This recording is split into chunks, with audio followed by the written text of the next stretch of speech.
Hey guys, it's Brandon here with Century 21. I just want to do a video basically giving you advice on what you should do from right now until you're actually ready to go out and buy a house, until you get pre-approved.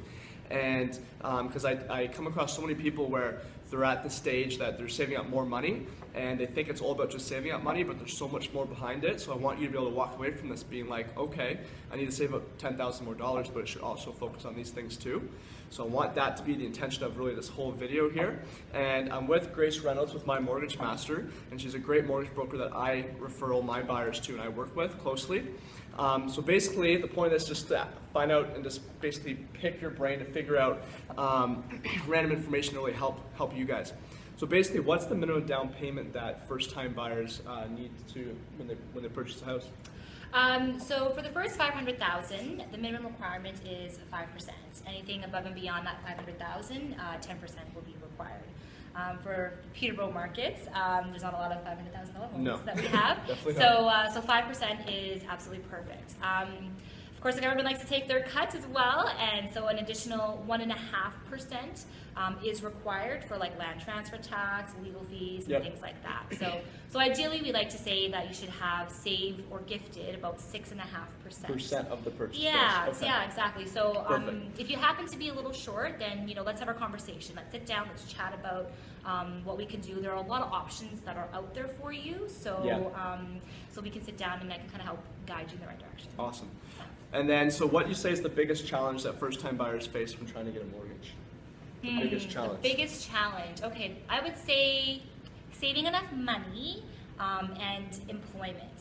So today we see a lot of very non-traditional full-time employment. There's a lot more of that happening now. So if you happen to be working part-time or on contract, if you're business for self, then different rules are going to apply. And so if that happens to be the case, then of course, once again, let's sit down, let's have a chat, and I can kind of help see how we can verify your income. Exactly, okay. What does the bank look at when saying yes or no to someone getting a mortgage? I would say there are probably two key things that they're going to look at. One of it is the security of you, the buyer, right? They're going to take a look at your credit rating. They're going to look at your savings pattern. If you can afford a mortgage, how stable is your employment. And then the second thing is the property that's being purchased. Yes. Right? They want to know if it's really worth what it's worth. Yeah. Right? If it's marketable. If there's any issues with the property.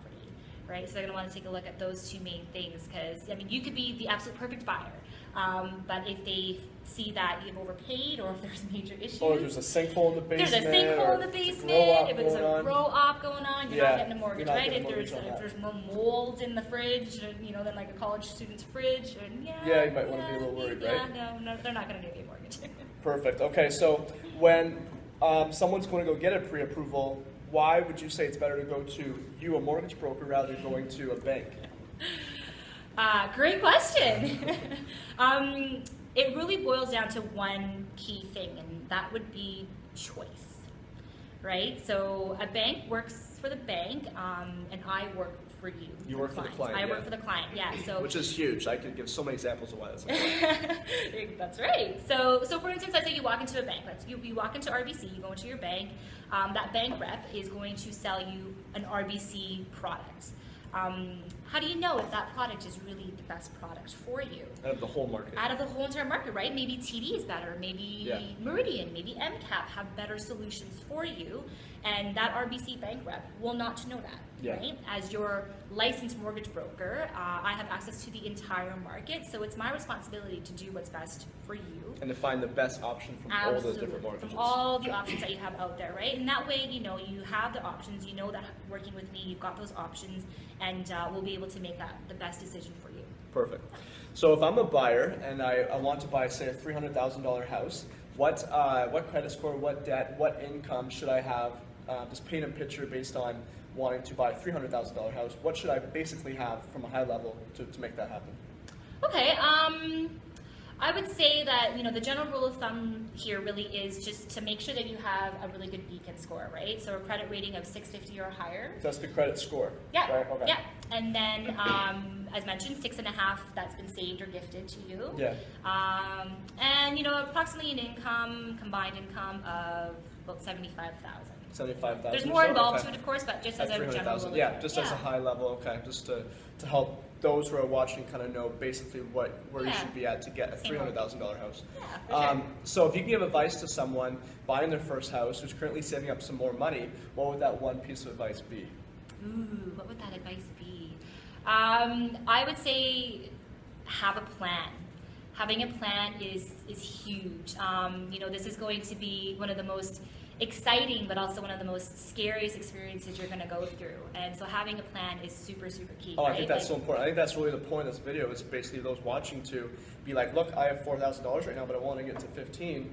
And when I get to 15, their expectation is I can now go buy a house. Yeah. There's a few more things to consider. Yeah, right? absolutely. So So having a plan. Have a good plan. Know who you're working with as well, right? Make sure you have a really great team behind you. So, having a great mortgage broker or having a great realtor is very important because having that strong team behind you to really help kind of alleviate some of that stress. Yeah. So that you really can enjoy kind of the fun. The whole process, and the whole process of buying a I know. new There's nothing worse than working with someone and they're super excited. They've seen 4 houses and they want to put an offer on one of them.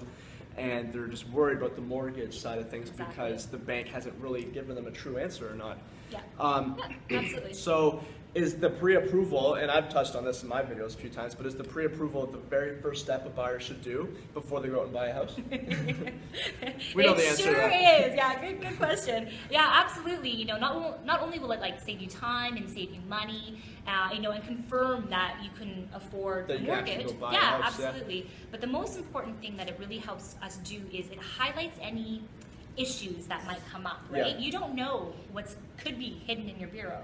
Right, so let's take a look. Let's see what's there, and then if there are issues that arise, let's take care of them now. Let's take care of them now. Let's figure out how we can make it better, so that we're not figuring that out in the last final hours of, putting in your offer and you've got to waive your conditions now, or we're closing in 2 days and I have no idea. So Exactly. yeah, absolutely. Perfect. So how do you get paid? When it comes to how you're paid, how do you get paid? Everyone always asks me how I get paid. And, I feel like people are afraid to ask, but explain to them, how do you get paid? Well, you get paid. I work for free. No. Yeah. So it's actually, I do. My advice and my guidance and my services are free. The bank is who pays Who me. pays you? Yeah, Okay, in the okay. end. And it's actually cheaper for them to pay me as their mortgage broker to bring them that mortgage than it is for them to do that mortgage themselves, because Gotcha. I don't have overhead. No. I don't have offices across the country to support. You don't have 400 offices across Canada. you gotta pay for. Exactly, right? So the relationship between banks and brokers is quite beneficial to the clients because they provide us with really great products and really great services to provide to you, the client. Yeah. So that relationship is really quite key and beneficial to the banker Yeah. or to the bank, and as to the end To the consumer. client as well, yeah. Yeah, for Perfect. sure. So once you're pre-approved, you've planned for it, you did exactly what you had to do in order to get that pre-approval. Now you got the pre-approval through you, and at that point, you're pre-approved. Now can you just go out and buy a house just like that? Absolutely, right? We're good to go. So Yeah. the next step is then to give you a call and to start setting up appointments and checking out homes. Absolutely, but do keep in mind that I still always strongly urge that you do put a finance condition. Oh yeah, 100%. Because yes, as I mentioned earlier, right, there are 2 things that they will look at, right? You, the buyer, so we've looked at all of In your situation. documentation and all your Your income, history. your debt, your credit, your down Yeah, payment. absolutely. And then now that you've got the property, they need that time to look at the property and ensure that there isn't, sinkholes in your Sinkholes basement. or too much marijuana in the basement. That's hilarious. Perfect. No, that's great. I hope that kind of answers a lot of people's questions on mortgages and what to do from right now, because a lot of people I know are just starting to save up or they're almost there, and rather than just simply, I have $15,000 now and I can go get a house, why not figure out if you actually can or not, because there might be a little more complex than you expect. But anyways, thanks for watching, guys. Until next Thanks time. so much, guys. Cheers.